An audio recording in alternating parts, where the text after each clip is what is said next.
अस्सलाम वालेकुम। तो आप देख रहे हैं डॉक्टर इस्लाम ऑफिशियल। तो आज मैं आपको बताऊंगा नेफ्रेटिक सिंड्रोम।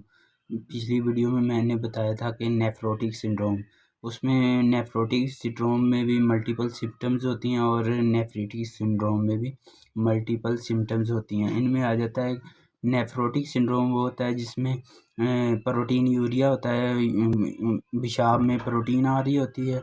और उसकी नेफ्रोटिक सिंड्रोम की मल्टीपल सिम्टम जैसा कि हाइपरलिपिडेमिया होता है और इसके अलावा प्रोटीन यूरिया होता है और हाइपोएल्ब्यूमिनीमिया। इसमें और अदर सिम्टम्स आ जाती हैं जैसा कि हाइपरटेंशन होती है, बीपी पेशेंट का बढ़ा हुआ होता है।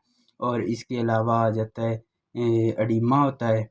और नेफ्रोटिक सिंड्रोम में बेसमेंट मेम्ब्रेन और उसके साथ पोडोसाइट्स सेल्स भी इफ़ेक्ट होते हैं, और जबकि इसमें नेफ्रेटिक सिंड्रोम में बेसमेंट मेम्ब्रेन इफ़ेक्ट होती है।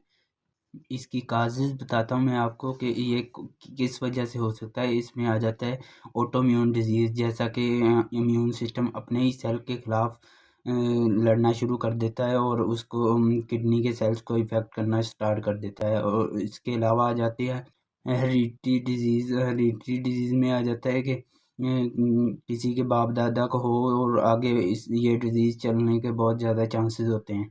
और इसके अलावा आ जाता है इन्फेक्शियस डिजीज़, इन्फेक्शन की वजह से भी होने के बहुत ज़्यादा चांसेस होते हैं नेफ्रेटिक सिंड्रोम। और बैक्टीरिया में आ स्ट्रेप्टोकोकल ग्लोमेरुलोनेफ्राइटिस, और इसके अलावा आईजीए नेफ्रोपैथी और रैपिडली प्रोग्रेसिव ग्लोमेरुलोनेफ्राइटिस, ये काजेज इनकी वजह से होने के ज़्यादा चांसेस होते हैं नेफ्रेटिक सिंड्रोम के। इसकी पैथोलॉजी बताता हूँ मैं आपको। पैथोलॉजी, ये डिज़ीज़ कैसे होती है, इसमें आ जाता है कि जब पहले इन्फ्लेमेशन होती है सेल्स की, और इन्फ्लेमेशन के बाद वहाँ पर साइटोकाइन रिलीज़ होते हैं। साइटोकाइन रिलीज़ होने के बाद ग्लोमेरुलर कैपिलरी डैमेज स्टार्ट हो जाती है वहाँ पर, और वहाँ पर पोरस ग्लोमेरुलर मेम्ब्रेन हो जाती है, जिसकी वजह से लीकेज वहाँ पर होना स्टार्ट हो जाता है। वहाँ पर लीकेज परमेबिलिटी इंक्रीज़ हो जाती है। बताता हूँ आपको क्या अलामात ज़ाहिर हो सकती हैं इस पेशेंट को।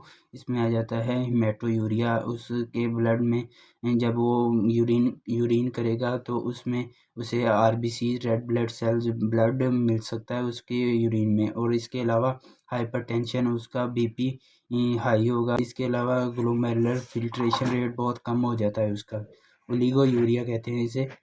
और उसमें ग्लोमेरुलर फिल्ट्रेशन रेट कम होता है उस पेशेंट। मैं आपको डिफरेंस बताता हूँ दोनों में, नेफ्रोटिक सिंड्रोम और नेफ्रेटिक सिंड्रोम में।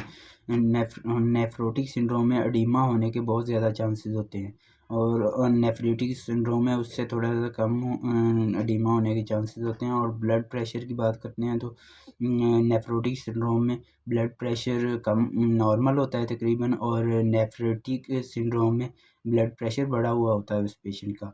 और उसके अलावा प्रोटीन यूरिया की बात करते हैं तो नेफ्रोटिक सिंड्रोम में प्रोटीन यूरिया मोस्टली मिलता है ज़्यादा, और इसके अलावा नेफ्रेटिक सिंड्रोम में प्रोटीन यूरिया कम मिलता है देखने में, और होता है और कम लॉस हो रहा है प्रोटीन यूरिया।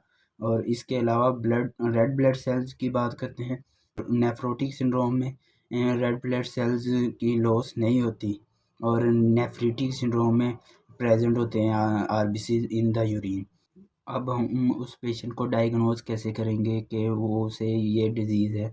इसे इसमें कुछ टेस्ट करेंगे और पहले उसका एग्जामिनेशन करेंगे कि उसकी सिम्टम्स अलामात क्या ज़ाहिर हो रही हैं उसे। और उसमें आ जाता है कि उसके ब्राउनिश कलर यूरिन आ रहा होता है, उसमें आरबीसी प्रेजेंट होते हैं।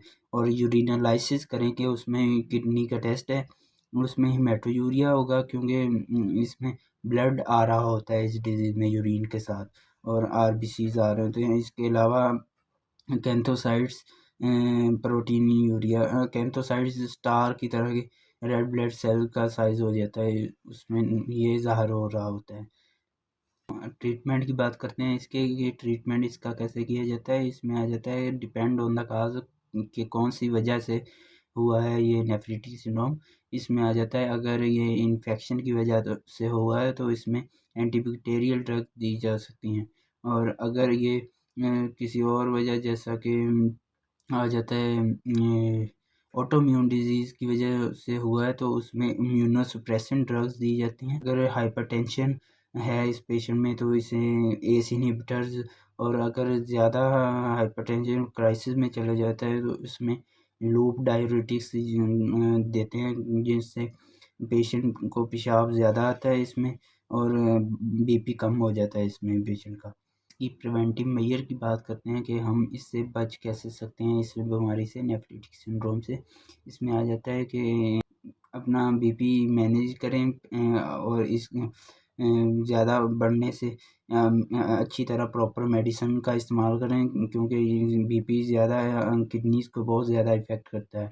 और इसके अलावा डायबिटीज़, अगर डायबिटीज़ पेशेंट है तो वो अपनी डायबिटीज़ को मैनेज करे, जिसे शुगर है वो अपने शुगर का लेवल कम करें, मेडिसिन प्रॉपर अपनी मेडिसिन का इस्तेमाल करे, और इसके अलावा सोडियम का इंटेक कम करे, और साल्ट अपनी खुराक में कम से कम इस्तेमाल करें।